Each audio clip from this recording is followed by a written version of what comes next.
오늘은 시대순 하나님 나라 관점으로 보는 성경 개관 제 81차입니다. 90일 동안 보는데 이제 10일 남았네요. 오늘은 이제 81차입니다. 오늘의 본문은 고린도전서 7장부터 16장까지 보도록 하겠습니다. 교회 시대이고요. 또 사도 바울의 제 3차 전도 여행 시기에 쓰여진 고린도전서 7장부터 16장까지 보겠습니다. 고린도전서는 교회의 문제들과 그에 대한 해결책들을 보는 책입니다. 그래서 고린도전서 하면 교회에 있는 여러 가지 문제들 이렇게 생각하시면 됩니다. 교회에 있는 여러 가지 문제들. 1장부터 4장까지는 교회의 분열 문제를 다루고 있고요. 5장부터 6장은 교회의 음행 문제, 7장부터 16장은 교회 안에 여러 가지 난제들, 우상제물, 성만찬, 당시의 여성에 대한 문제, 은사와 부활, 헌금에 대한 문제 등을 이렇게 다루고 있습니다. 고린도 교회는요, 바울 사도님이 2차 전도 여행 때 세웠습니다. 아테네에서 고린도가 어디에 있냐면, 자, 여기가 터키고요. 이쪽이 지금의 그리스입니다. 그리스의 수도가 이쪽에 있습니다. 아테네. 지금 저 화살표 보이시죠? 여기가 아덴이라고 성경에는 아덴이라고 기록이 된 아테네입니다. 이쪽이 아테네고 바로 왼쪽으로 보면 고린도가 있죠. 요 해안 도시 여기가 고린도입니다. 지금도 고린도라고 있는 그 그리스의 두 번째로 큰 도시입니다. 이게 이제 고린도인데 2차 전도 여행 기간 중에 바울 사도님이 세웠던 고린도에 있는 교회입니다.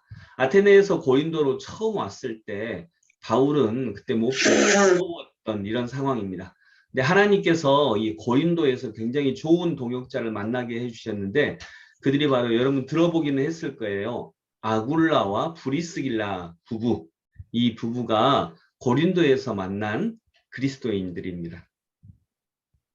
그리고 또 마케도냐로 파견했던 실라와 디모데도 돌아와서 고린도에서 합세하면서 바울은 고린도 선교에 적극적으로 나설 수 있게 되었고요. 여기서 유대인들의 격렬한 반대가 있었지만 유수도라고 하는 이방인 집에서 1년 반 동안 이방인 전도에 집중하면서 고린도 교회를 세우게 됐습니다. 그리고 이때 이제 고린도 교회를 세운 후에 안디옥으로 돌아와서 2차 전도 여행을 마무리하고 이제 3차 전도 여행을 다시 시작을 하는데 여러분 이게 지금 3차 전도 여행 기간에 있어요. 이쪽에 있는 안디옥이 바울을 파송했던 교회이기 때문에 이쪽으로 다시 돌아와서 이 안디옥으로 돌아와서 다시 또 전도 여행을 가는 게 3차 전도 여행입니다. 다소, 바울의 고향이죠. 다소를 거치고 이렇게 터키 쪽을 거칩니다. 왜냐하면 2차 전도 여행, 1차 전도 여행 기간 중에 세웠던 교회를 다시 한번 이렇게 둘러보는 그런 과정에 있고요. 이쪽에 보면 에베소라고 있죠.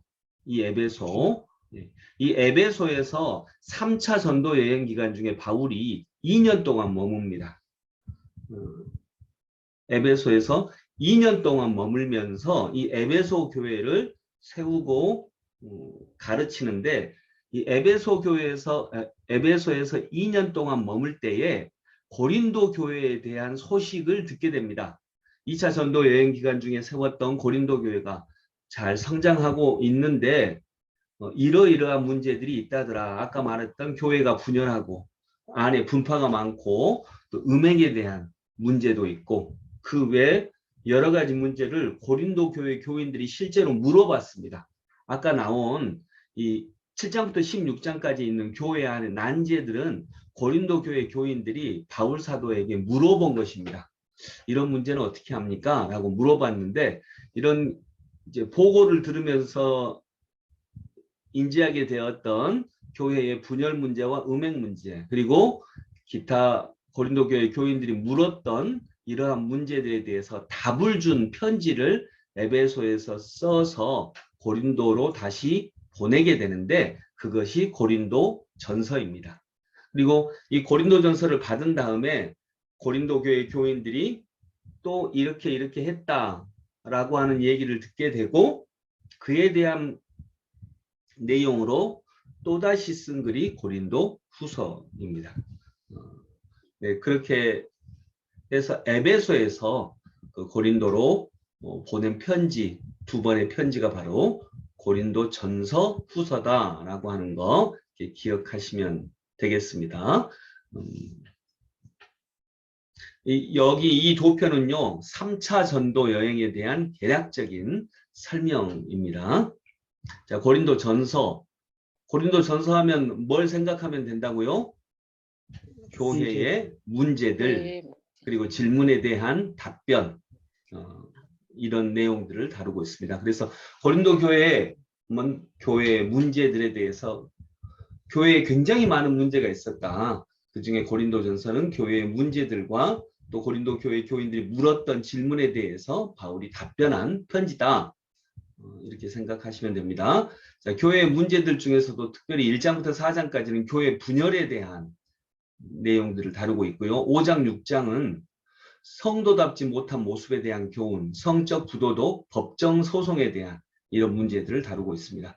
그리고 이제 고린도 교회 교인들이 물었던 질문에 대한 답변들이 있는데 7장은 결혼에 대하여, 8장, 9장, 10장은 우상 숭배에 대하여, 11장은 여성들이 예배를 드리는 문제, 여성들이 머리에 두건을 쓰냐 안 쓰냐 이런 얘기 아시죠? 이것도 여성의 위치 이런 부분에 대해서 그 당시에 사회상이니까 지금하고는 좀 다른 면이 있기는 한데 어쨌든 여성의 예배 그리고 성만찬에 대하여 12, 13, 14장은 은사에 대하여 그래서 은사에 대하여는 뭐냐면 어떤 사람은 치유의 은사를 받았고 어떤 사람은 통역하는 은사를 받았고 어떤 사람은 방언을 하는 은사를 받았고 어떤 사람은 가르치는 은사를 받았고 이렇게 어떤 사람은 또 봉사하는 은사를 받았고 다 은사가 다른데 그 고린도 교회 안에서 내 은사가 제일 좋아 내 은사가 제일 중요해 이런 다툼들이 있었다는 거죠.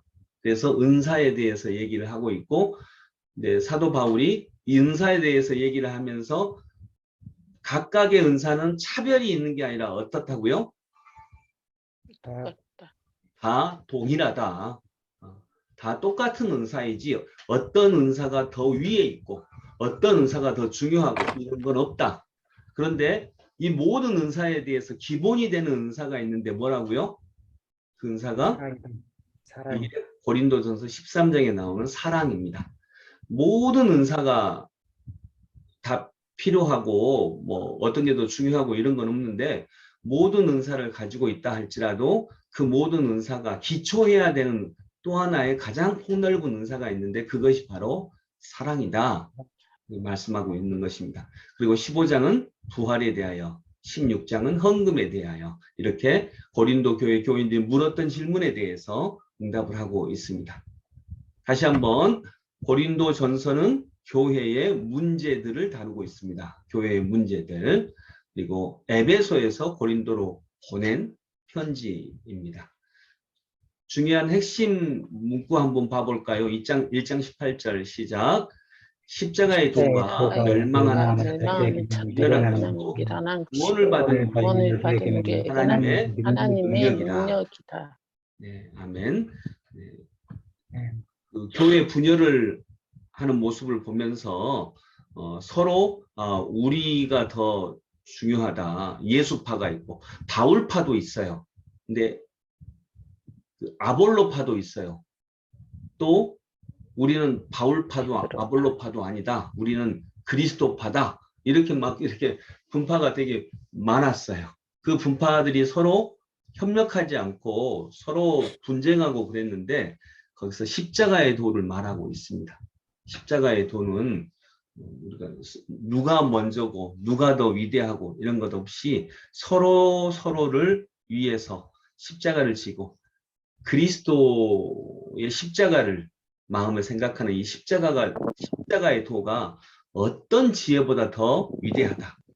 이제 서로 누가 더 낫다라고 하는 분쟁과 그걸 막 논쟁하거든요. 내 말이 맞고 이런 걸로. 그런데 바울은 십자가의 도를 얘기를 하고 있습니다. 또 너희는 너희가 하나님의 성전일 것과 하나님의 성령이 너희 안에 계시는 것을 알지 못하느냐. 성령의 전, 우리 몸은 성령의 전이다. 이게 이제 왜냐하면 고린도 교회에 있었던 음행에 대한 문제를 다루면서 우리 몸 자체가 성령의 전이다 말씀드립니다. 또 15장은 부활장인데 같이 읽어볼까요? 사망아 너의 승리가 어디 있느냐. 사망아 내가 쏘는 것이 어디 있느냐. 사망이 쏘는 것은 죄요. 죄의 권능은 율법이라. 우리 주 예수 그리스도로 말미암아 우리에게 승리를 주신 하나님께 감사합니다. 그러므로 내 사랑하는 형제들아 견실하며 흔들리지 말고 항상 주의 일에 더욱 힘쓰는 자들이 되라. 이는 너희 수고가 주 안에서 헛되지 않은 줄 알라. 아멘. 고린도전서 13장은 무슨 장일까요? 사랑장, 12장은 은사장, 13장은 사랑장, 15장은 부활장입니다. 부활장. 여기서 이제 부활에 대한 이야기를 하고 있는데 왜 부활에 대한 이야기를 하고 있는지 좀 밑에 나옵니다. 고린도 교회의 모든 문제 해결책, 고린도 교회의 몇 가지 중요한 문제들을 시정하기 위하여 바울이 고린도 전서를 썼습니다. 고린도 교회에 있었던 문제들은 다음과 같습니다. 먼저 1장부터 3장 보면 분쟁이 있습니다. 그래서 4장은 바울의 사도권 문제. 야, 바울이 사도냐 아니냐 이런 논쟁은 끝까지 있었거든요. 그리고 음행에 대한 문제가 5장에 있었고요. 그리고 이 5장 6장 전체가 음행에 대한 문제인데 음행으로 인한 교인들끼리의 법정 소송 이 문제도 있었습니다. 그리고 결혼의 정결성에 대해서 가르칠 필요가 있었는데 이게 7장에 있고요. 우상의 재물 10장 내가 받은 은사가 더 낫다고 혼란을 낫다고 하는 이런 혼란 그리고 은사에 대해서 다루는 11장부터 14장까지 이렇게 있습니다. 이 모든 문제들에 대한 바울의 해결 방안으로 제시를 한 게 13장의 사랑과 15장에 있는 그리스도의 부활입니다.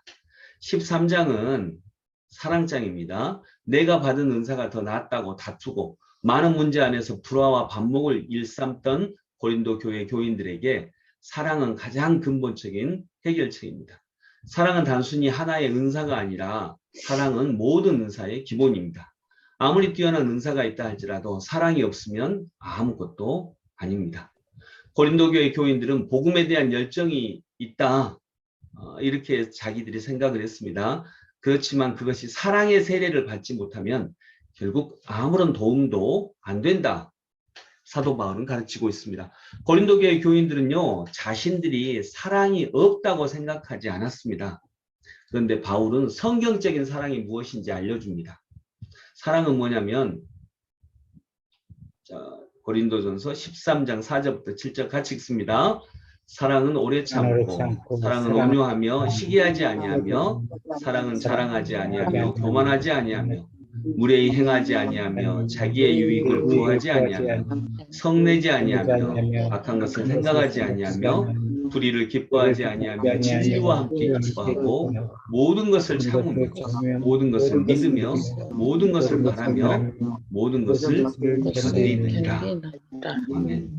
자, 이런 사랑은 고린도 교회 교인들에게 부족했다는 거죠. 고린도 교회 교인들은 믿음도 있었고 열정도 있었고 또 자기들도 나도 우리도 사랑한다. 근데 이 사랑은 성경적인 사랑은 바로 이런 것이다. 사랑은 오래 참고 온유하고 시기하지 아니하고. 근데 이런 사랑은 고린도 교회 교인들에게 부족했다라고 하는 것을 알려주고 있습니다. 또 바울은 고린도 교회의 모든 문제에 또 하나의 해결책을 제시하는데 그것이 그리스도의 부활에 참여하는 것입니다. 교회 안에서 분쟁이 있고 음행이 있고 결혼이 더럽혀지고 은사발휘가 혼란스러워지는 자는 부활의 질서에 참여하지 못하는 육에 속한 자, 그들은 고린도 교회 안에 소속이 되어 있다 할지라도 그들은 육에 속한 자이다. 아직 부활에 속한 자가 아니다라고 하는 바울의 준열한 꾸중입니다. 또한 하나님의 나라를 유업으로 받지 못하는 혈과 육에 속한 자라고 하는 엄중한 책망이라는 거죠. 부활의 은혜에 참여한 자는 현실에서도 죄와 죽음의 세력을 이기는 실력을 발휘한다. 이렇게 말씀하고 있습니다. 그래서 15장 부활장을 통해서 우리가 그리스도의 부활에 참여한 자가 되면 이런 모든 문제들에 대해서 우리가 승리할 수 있다라고 말씀하고 있습니다. 네, 이 구절은 아까 그래서 우리가 읽었던 앞에서 읽어봤던 부활과 관련된 구절입니다. 모든 문제 해결책으로 제시하고 있는 것이 바로 사랑 그리고 그리스도의 부활에 참여하는 것, 이런 내용으로 우리는 어떤 문제든지 그리스도와 함께 연합함으로 해결할 수 있다. 그리스도와 함께 사랑함으로 해결할 수 있다라고 하는 것을 기억해야 되겠습니다. 이것은 지금도 유효한 바울의 선언입니다. 네, 우리 여러분 복음성가 중에 사랑이라고 하는 복음성가 아시죠? 사랑은 언제나 오래 참고 사랑은 언제나 온유하며, 이 찬양입니다. 한번 인터넷에서 잠깐 찾아보시겠어요? 악보를. 사랑은 언제나 오래 참고.